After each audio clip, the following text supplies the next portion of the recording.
كيف هو حالك مع القرآن؟ وكم ختمة لابد أن تختم الآن؟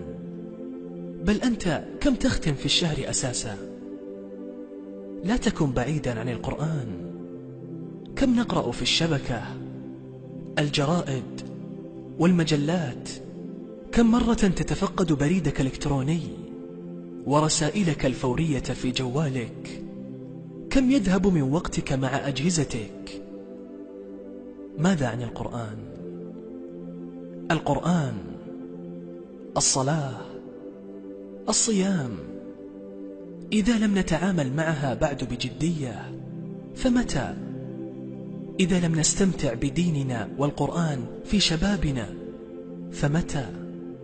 اقرأ متى استطعت وبأكبر قدر تطيقه، في الآيفون أو في مصحفك بالحقيبة، في مشاوير السيارة الطويلة. لا تستهن بهذا الوقت، ولو 10 دقائق قبل النوم كل يوم. كم ستنهي؟ لو وضعتها هدفا ستحققها بإذنه، ومن يوفقه الله عز وجل فهو الموفق.